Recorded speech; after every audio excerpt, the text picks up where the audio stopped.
There's plenty still in there. We harvested most of this bed about 6 weeks ago.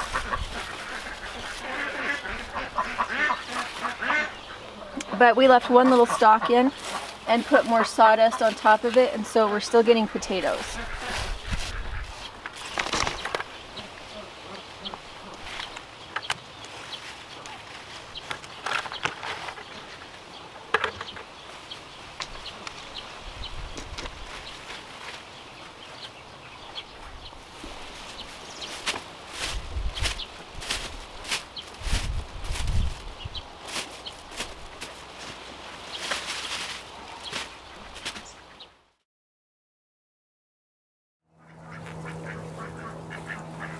Let's see. Hey guys, I wanted to show you how to repair a hotbed. This was the second hotbed I ever built, and the first one that had solid tin on the inside. I think that I can just go and patch it up with these water hoses that are old and cracked. They are 2-inch exhaust hoses or discharge hoses meant to be used with a water pump. And they work really well for this, so I wanted to show you how to do it. Alright, so I have bird netting on top of the planting medium, and then I staple it in with these stakes. And that's to keep the that's to keep the cats from going in and pooping in my planting medium. They can't really dig through the bird netting if I have it staked down a little bit.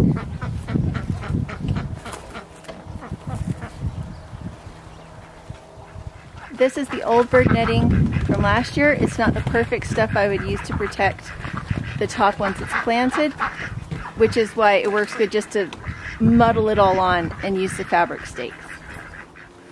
Alright, you can see that I put the wood flush with the pallet. I didn't overlap it. I didn't reinforce it. The only thing I have on the inside is elbows that look like this. That's what the elbow looks like on the inside. And you can see that this wood just couldn't handle the pressure that was being put on it from all of that dirt that's breaking down in there, all the compost. And so I'm just going to reinforce all the corners, and this is what I'm going to use. On this hotbed, you can't really see it, it's underneath, but same hose. Same hose. That's what's...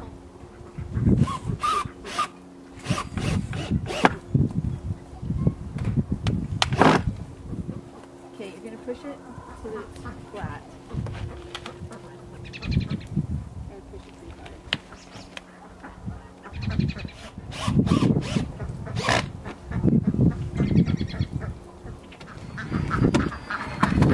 Alright, you see how that got sucked in? This got pulled in quite a bit. It's not perfect. There's a lot of pressure on this, and I did not build it wonderfully. It was not a wonderful build. It was one of my first. But it totally works. Now I'm going to cut it here and go apply it to the other end so that there's not too much pressure now with this bow in the middle from all that compost pushing against it. So I'm going to go fix that end now.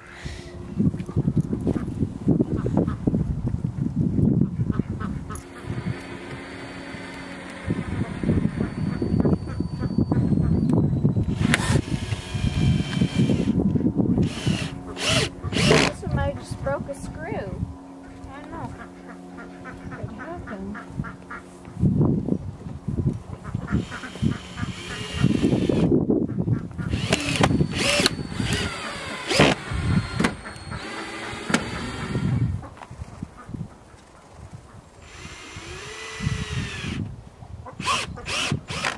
Alright, this is really all it's doing, is it's attaching to multiple places on the old pallet and then attaching to the 2x4. And it's good enough. It is good enough.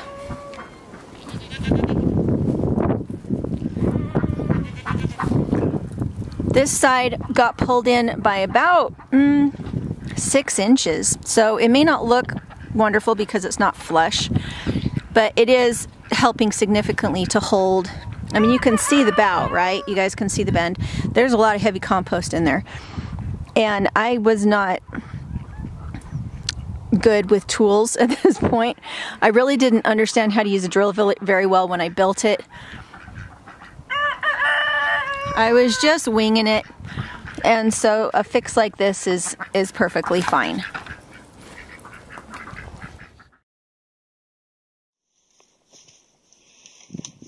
Okay, I did the greenhouse. We've tried hoop houses before, and the wind and the snow has killed them. So I've seen one that was a lean-to that worked really well because they had this wood lathe on top that would hold the plastic together. And so this is the door, and I have it set so that the top is separate from the bottom, so that if I want to keep chickens and children out, I can open the top and let it breathe. So instead of having just one door, because I don't have any other venting yet.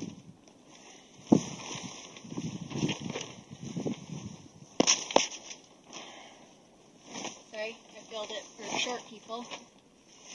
This is the inside, so it's a raised bed, and I pushed it up against this wall because what I'm going to do is take netting, like chicken wire, and run it all the way up to the ceiling and down to the cross beam so that I can train peas onto it, peas and beans, so that while it's early season yet, I have something planted.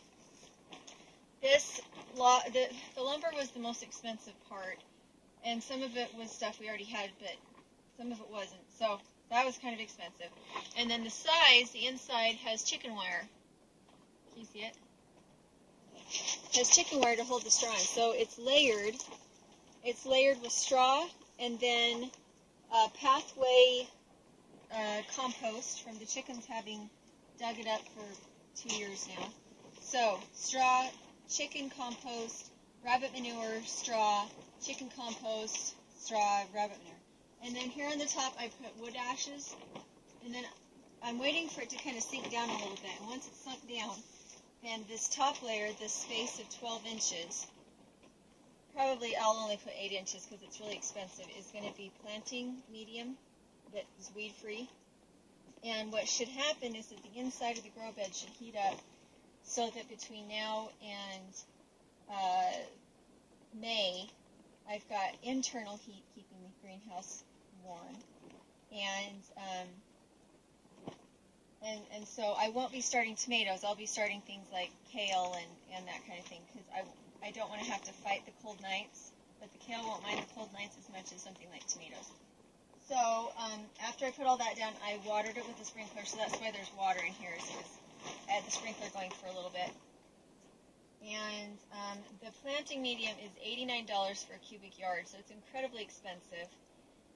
And the way that they used to do hotbeds was they would take the compost that was from an old bed and use it as the planting medium on the next bed. So once I have this one started, I still have to build another one of these somewhere else so that I have enough compost in February next year to put on top here, because I don't want to have to put growing medium on more than once.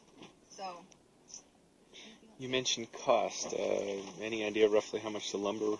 The lumber for the grow bed was $55, and that's because of the 2x12 by 10s.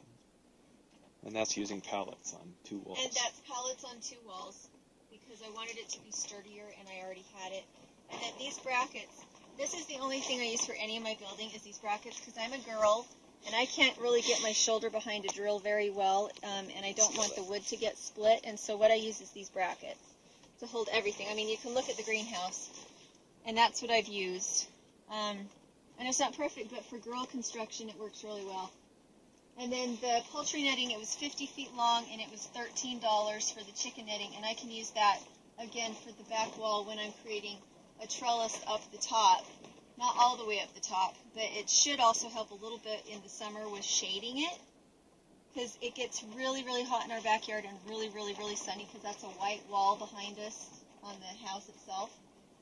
And so with having peas or tomatoes or something climbing the top once it gets to be summer, that should help cut down, because we get plenty of sunlight in this way from the walls. There will still be plenty.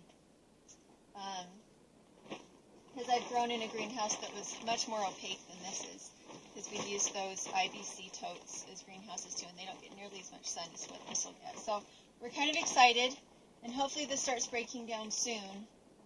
I don't know if maybe I need to put some compost tea on it to kind of speed it up, but it's only been 36 hours, so we'll see.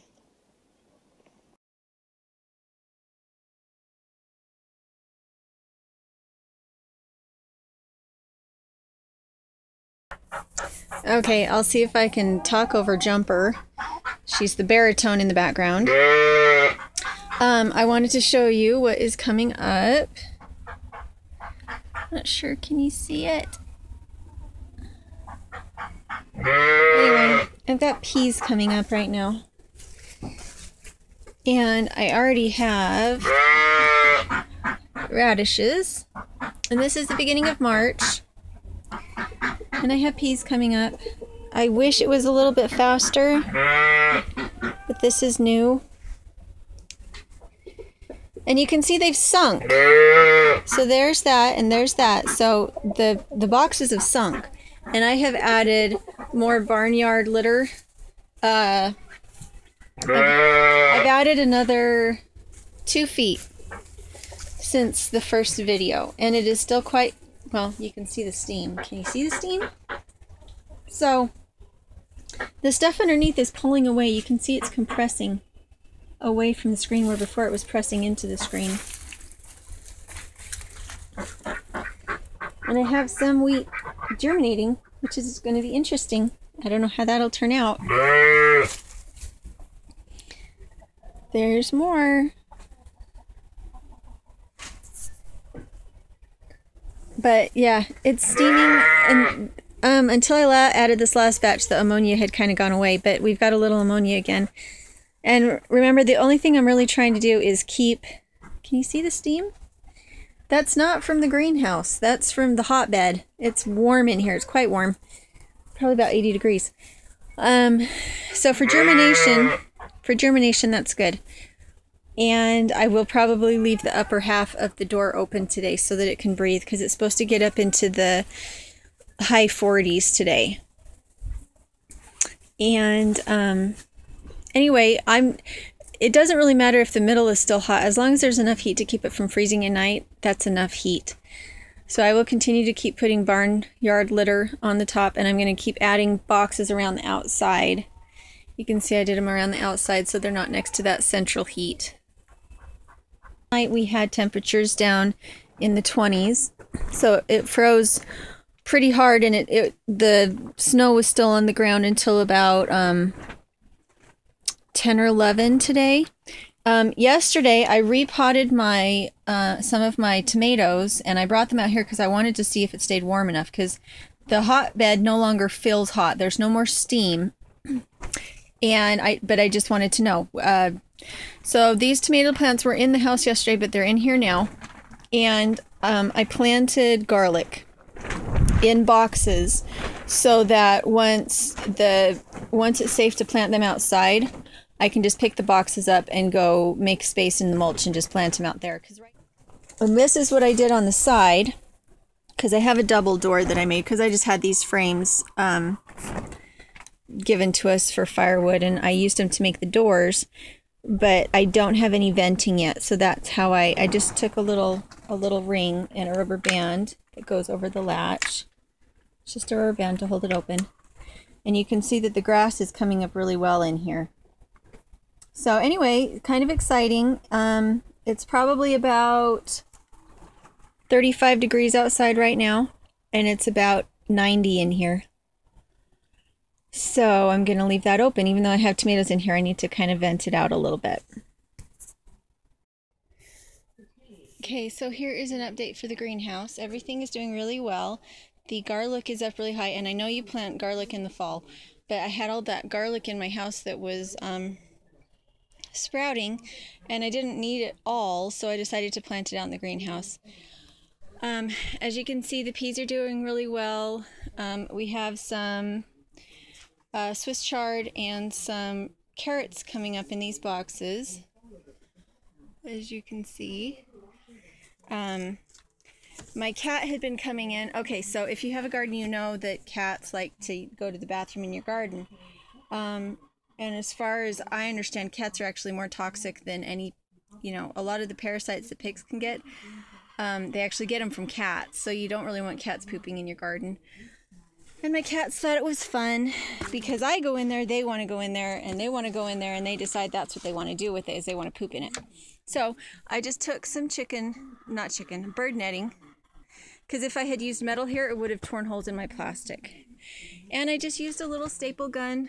I can't see this because it's really bright, so hopefully you can see that. I used a staple gun along the top and one side, and then I just loop it like that. And right there, and there we go. My cats cannot get in, and I can still, oh, and by the way, we had 6 inches of snow between the last 2 days. It's been great. So hopefully I can get in here to show you my venting system.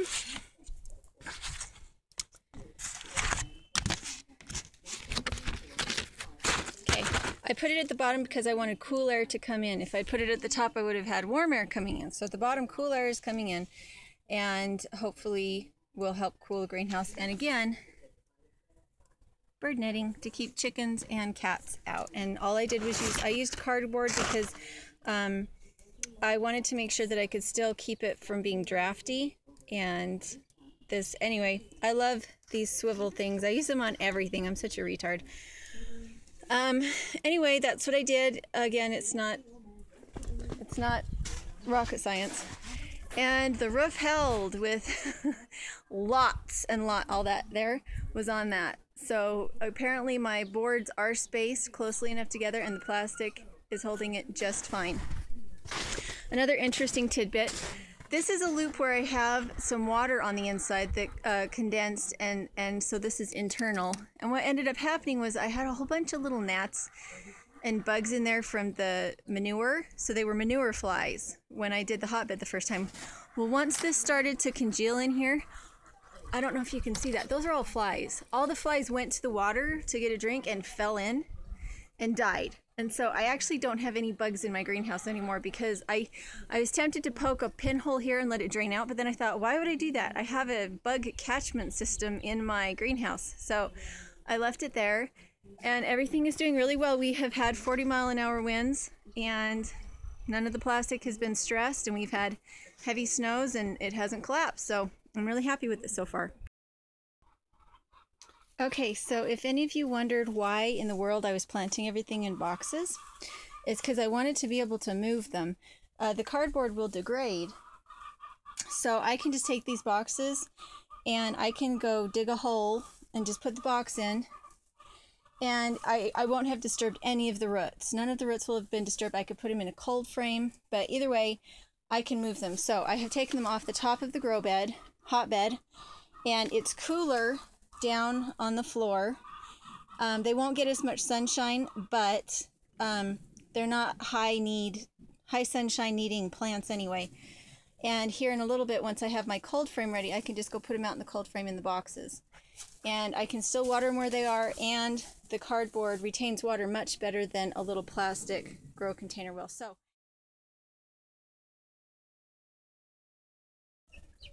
So anybody who has ever raised chicks know that after a little while they start to stink. So I had a really good idea. I'm going to bring the chicks out. Because they've been under the wood-burning stove, they're accustomed to heat fluctuations rather than constant temperature that you get from a heat lamp. So I'm going to bring them out here in my greenhouse. It won't be as hot at the bottom as it is at the top, but there will be pockets that are warmer than others, like in the direct sunshine. So they've got their food and their water out here. The cats can't get in because I have the netting.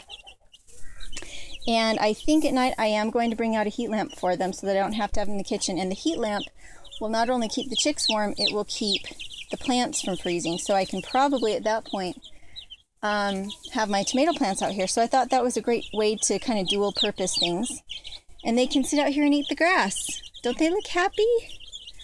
So excited. I'm just going to have to be really careful when I walk around in here because they kind of blend into everything. I thought about putting them up here in this bed, and I don't think I need to, though. There's no way for them to get out. There's no way for anything to get in. And they should be really happy out here because I don't want them in the house anymore. It's why I have my hens adopt chicks, is because I don't like to raise chicks.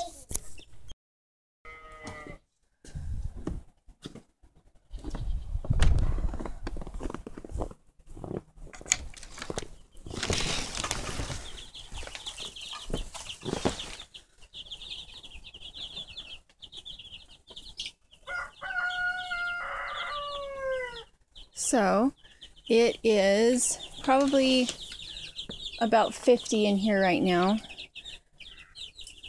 I think I'm going to lower the heat lamp down just a tiny bit. It was quite cold last night, and we didn't lose any babies. And of course, they've already got their water all gunky. Need to change that as soon as I'm not holding a camera. So I barred it off so they couldn't get to the plants that are succulent. Like the tomatoes, probably don't really care so much. Everything else back here, I don't want to get eaten by chicks. So I just blocked things off so they can't get back there. And I have little pieces of bread in here for them to eat, and they actually did a pretty good job cleaning it up. So there is our chick greenhouse. I don't know that I would do this if they were teeny tiny chicks, but like I said, they'd been in our house for a couple weeks, and in our house it's cool in the morning because we have the wood burning stove that kind of slows down, and we haven't got up to recharge it. So they're used to temperatures that fluctuate. So if they'd been brand new babies, I probably wouldn't have put them out here quite yet, but they're not, and they're starting to feather out just a tiny bit. So the temperature outside is probably just hovering right around 30 degrees. So the only thing they have between them and 30 degrees is, and you see they're not huddling under the light. They're kind of moving back and forth. And when I got in here, they weren't all under the light. They were just kind of moving around. And you can see the snow.